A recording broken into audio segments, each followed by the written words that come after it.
Bayo was created because at the time in the late 1990s, early 2000s, there was this whole parent choice and education reform movement that was getting started.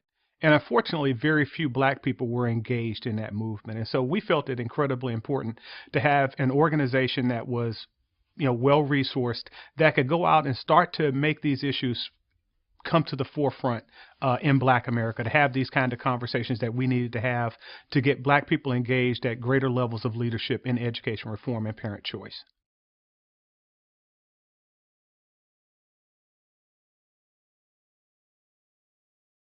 What we're trying to accomplish at Bayo is to create a situation where all children have access to a high quality education. We think it's incredibly important that children, in particular children from low income families, have a variety of schools from which they could be able to choose, and parents having the freedom and the power to make the right choices for their children. Education is about allowing kids to be able to live their dreams, to be able to exercise in the practice of freedom. And so that's really what this work should be about. And I think at Bayo, the whole idea of transformational education reform and all that that entails and parent choice are two important levers to be able to get us there.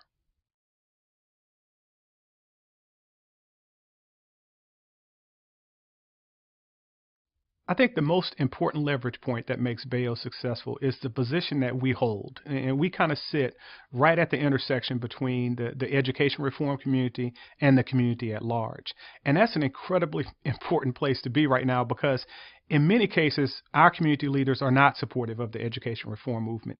And education reform movement leaders are skeptical about the support that's coming from our community. And so what we try to do at Bayo is bridge that critical divide. And so being able to be an education reform organization, but also a community organization is incredibly important.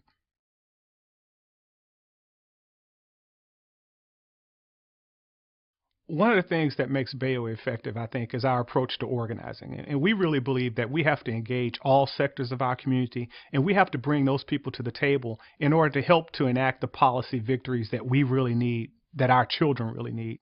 One great example of that, I think, is in Mississippi, where this year, for the first time, the state of Mississippi passed a charter school law that allows new charter schools to be created. The reality is that law never would have come to pass if it was not for a handful of black Democrats who either voted for the bill in various committees or on the floor, or who took a walk when they couldn't vote. But the reality is, without our organizing work and bringing parents to the table to talk to those legislators, and without getting to the point to where legislators understood this was the right thing to do, that bill wouldn't be a reality today. And so we think that's a great value that we bring.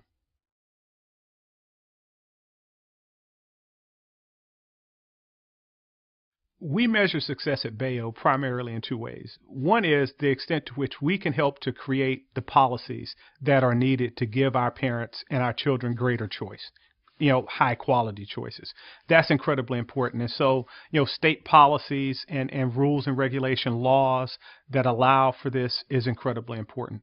The second one for us is we believe that our reform efforts won't be successful long term unless we get greater buy-in and leadership from the black community. And so we measure success by how many of our community leaders, how many black people we could bring to the table to support transformational education reform and parent choice.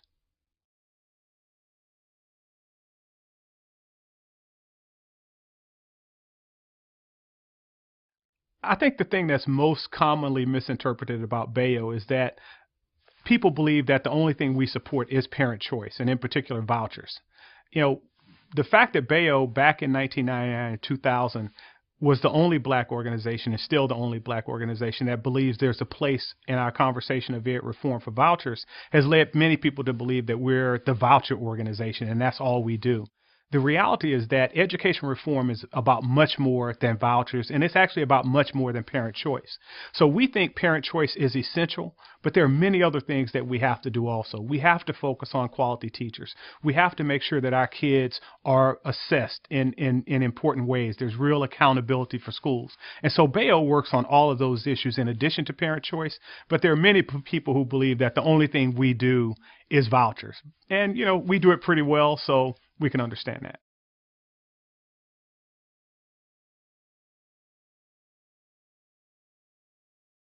Over the past 13 years, Bayo has accomplished a lot, but two things that stand out in my mind is the work we've done in Mississippi and Louisiana, partially because a lot of folks felt like the Deep South was way too hard, and that, getting engaged and working in the East Coast or the West Coast or the Midwest was just easier, and that all the racial issues and the historical issues have made it very hard in the South.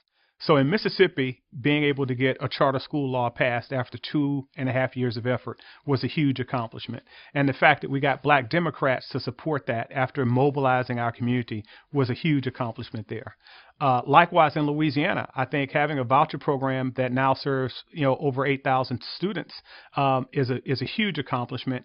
And our families and communities coming together saying that our kids deserve the same access to private schools as people with money was a big accomplishment for us also.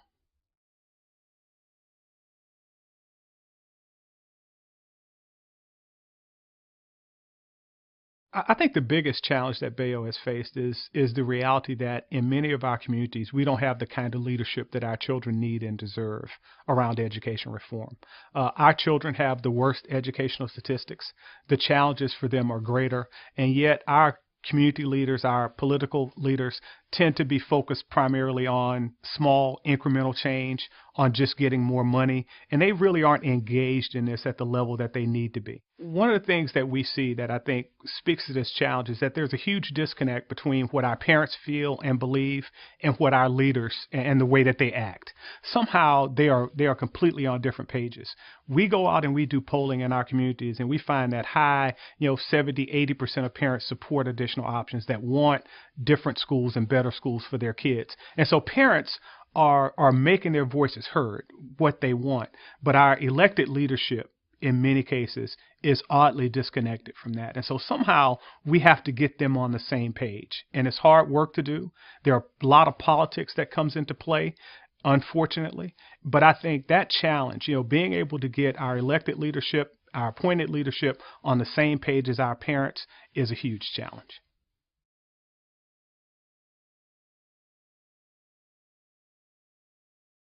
Having additional resources would be a great problem to have, first of all. And in Bayo's mind, we know that there are many of our communities that need our help.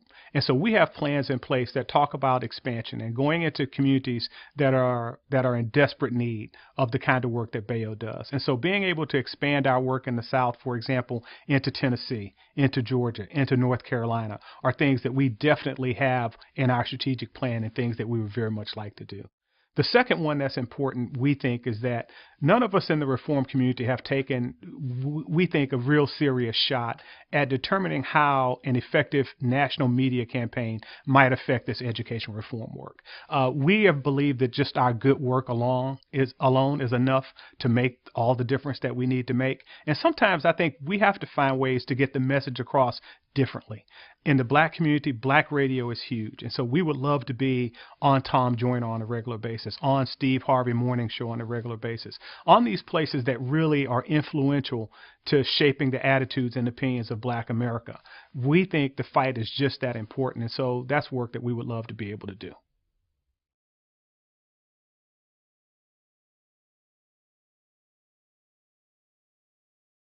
I think one gap that Bayo could fill right now in our community is kind of, we need someone to have a national voice about education reform and the quality of schooling for black children. We need a black organization that kind of takes on that mantle. And there's nobody that does it right now.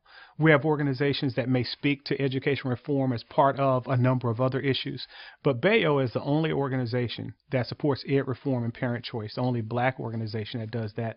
I think has the opportunity to play that critical role, to kind of be the moral authority and that voice that highlights this as our most urgent national priority.